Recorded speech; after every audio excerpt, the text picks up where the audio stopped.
Hello বন্ধুগণ, আজকে বানাবো পনির বাটার মশলা।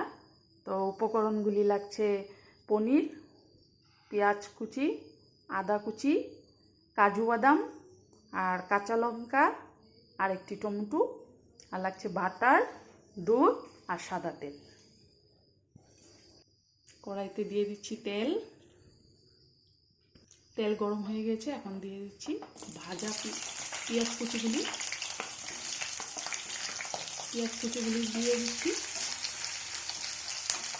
দিয়ে দিচ্ছি লবণ, হলুদ গুঁড়ো, দিয়ে দিচ্ছি টমেটো, রসুন কুচি, কাঁচা লঙ্কা একসাথে ভেজে নিব, কাজু বাদাম সব একসাথে নাড়িয়ে চেড়ে ভেজে নেব। ভাজা হয়ে গেছে, এখন দিয়ে দিচ্ছি জিরে গুঁড়ো আর ধনে গুঁড়ো, পনির মশলা সব একসাথে মিশিয়ে ভেজে নেব। এখন মিক্সিতে পেস্ট করে নিব, মিক্সিতে নামিয়ে নিচ্ছি। অনেক সুন্দর গন্ধ বেরিয়ে আসছে। এখন পনিরগুলো ভেজে নেব।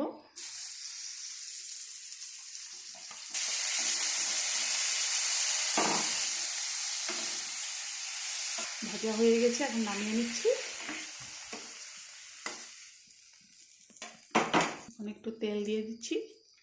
তেলে কিছু ক্যাপসিকাম ভেজে নিব।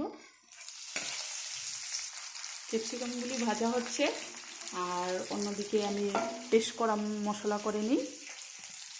ক্যাপসিকামগুলি নামিয়ে নেব, ভাজা হয়ে গেছে।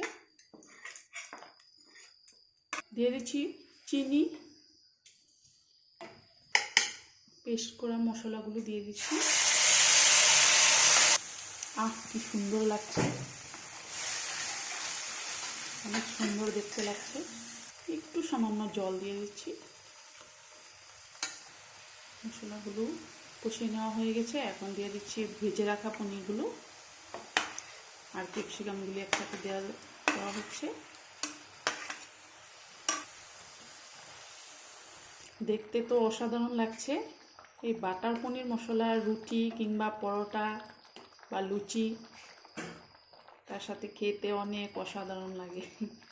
আর বাটার পনির মশলা পুরোপুরিভাবে কমপ্লিট হয়ে গেছে। এখন নামিয়ে নেওয়ার আগে আর কি দিয়ে দিব বাটার।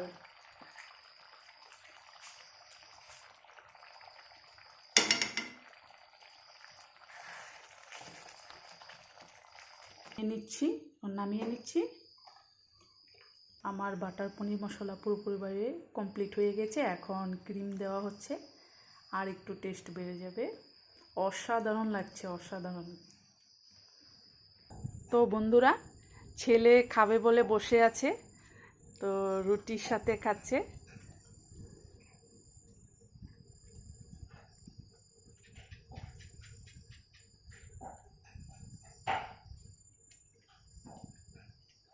কেমন হয়েছে বাবা? অনেক ভালো হয়েছে। তো বন্ধুরা, ছেলে তো বললো অনেক ভালো হয়েছে। আপনারা বাড়িতে অবশ্যই বানিয়ে ট্রাই করবেন। তো ভালো লাগলে ভিডিওটা অবশ্যই লাইক, শেয়ার, কমেন্ট করবেন। Tata, bye bye. Bye bye বলে দাও। Bye bye.